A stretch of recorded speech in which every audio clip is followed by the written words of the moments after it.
તો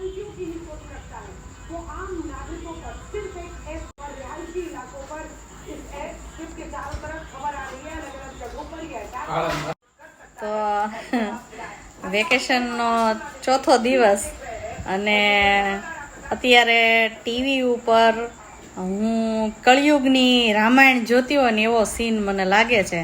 કારણ કે સમાચારમાં દેખાય છે કે પાકિસ્તાનવાળા છે એણે મિસાઇલ છે એ એને લોન્ચ કરી છે અને ભારતવાળા છે ને એની મિસાઇલને પાછા તોડી નાખે છે. એટલે મને અત્યારે ઓલો રામાયણનો સીન યાદ આવે છે કે અહીંથી રાવણ છે એ તીર આમ છોડે ને તો રામ છે એ આમ તીર છોડે એટલે બેયના તીર ટકરાય અને બે તીર છે એ ભટકાઈ નીચે પડી જાય. નાના હતા ને ત્યારે એ સીન જોતી હતી હું અને અત્યારે ખરેખર મને એવો જ સીન દેખાય છે ને એ જ યાદ આવ્યું.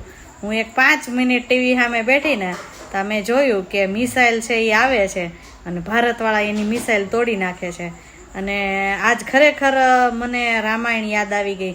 અને ઉનાળામાં તમે જોજો આમ થાય તે રામાયણ શરૂ થતી હોય છે ટીવીમાં ને એમાં, એની બદલે આજ લાઈવ રામાયણ જોવા મળી છે. 4-5 દિવસથી અંબાલાલ કાકા છે એ વરસાદની આગાહી કરી હતી કે વરસાદ આવશે ને વાવાઝોડું આવશે અને ભારત પાકિસ્તાનના યુદ્ધના એંધાણ હતા. એટલે અમારા અમરેલી પ્રોપરમાં તો મેં વરસાદ બહુ અમારે કાંઈ એટલું બધું આવ્યો નહીં, છાંટા આવ્યા એવું લાગે છે મને.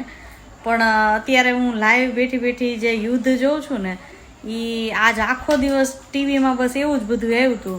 અને ત્યાં જે ઝઘડા હાલતા હોય જે હોય પણ આપણે તકેદારી રૂપે ઘરમાં કરિયાણું છે, પાણી છે, થોડી ઘણી સુવિધાઓ, દવા જે કાંઈ જરૂર હોય એ બધી લઈ રાખવી. કારણ કે મેં જો આજે સાહેબને કીધું 6 વાગે કે હાલો મને બજારમાં લઈ જાઓ, મારે બધું કરિયાણું ને બધું જાજુ બધું ભરી લેવાનું થાય છે. કારણ કે ચેતતા નર સદા સુખી એ વાક્ય છે ને એને અમારે તોકતે વાવાઝોડા વખતે આ વાક્ય છે ને એ સાર્થક થયું હતું. કારણ કે અમે કુંડલા રહેતા હતા ત્યારે તોકતે વાવાઝોડું આવવાનું હતું ને ત્યારે બધા એને ખબર હતી કે વાવાઝોડું આવવાનું. પણ હું એક જ વ્યક્તિ એવી હતી જે વાવાઝોડાથી બીતી હતી.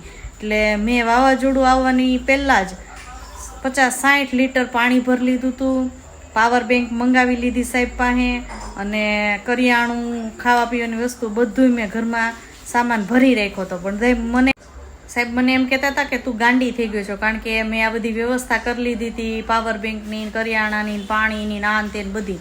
અને પછી જે તોકતે વાવાઝોડું આવ્યું ને એમાં રાત્રે છેલ્લે 1-1.5 વાગે મેં છેલ્લો ફોન મારા પપ્પાને કર્યો કે પપ્પા હવે આ તમને છેલ્લો ફોન કરું, સવાર પડે કે ન પડે. એટલું ખતરનાક વાવાઝોડું કુંડલાની સાઈડ બધે આવ્યું હતું. પણ વાવાઝોડાના બીજા દિવસથી લઈ અને 15-20 દિવસ સુધી કુંડલામાં લાઇટ જ નહોતી.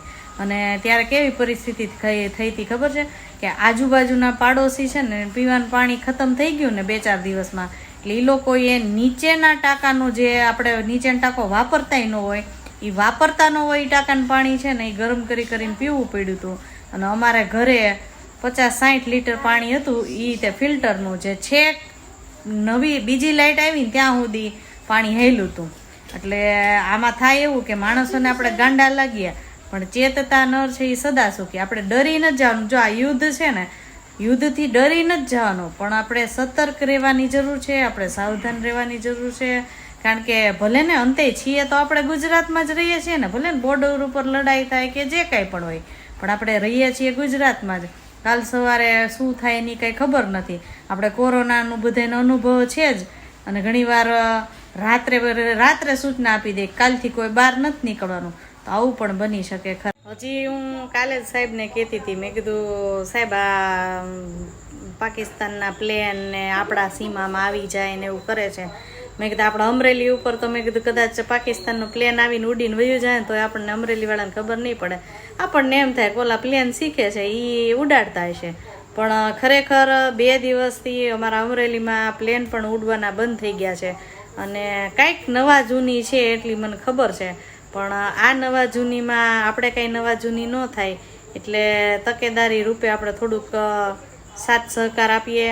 અને આ જે હું ઓલું વાગવાનું સાયરન, હા સાયરન આપણે તો અહીંયા અમરેલીમાં નહીં વાગતા હોય, પણ મોટા સિટીમાં કદાચ સાયરન વાગતું હોય તો એનો અર્થ એવો છે.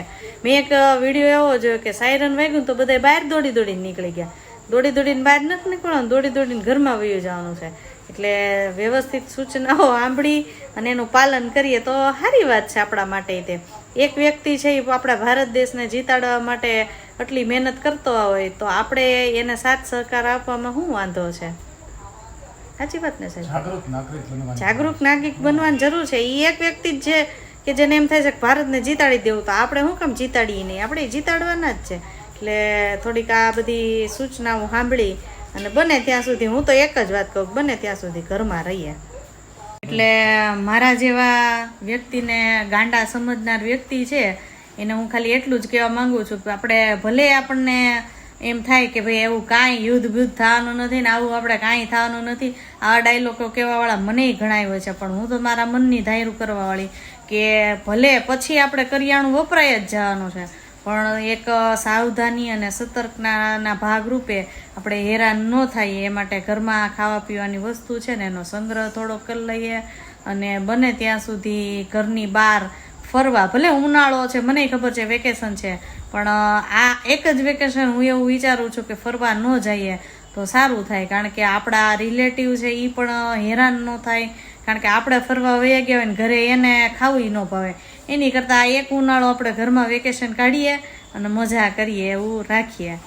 તો આજ તો મને તો આ લાઈવ યુદ્ધ જ હું તો બેઠી બેઠી જોઉં છું અને રામ અને રાવણનું યુદ્ધ ચાલુ હોય એવું જ થાય છે.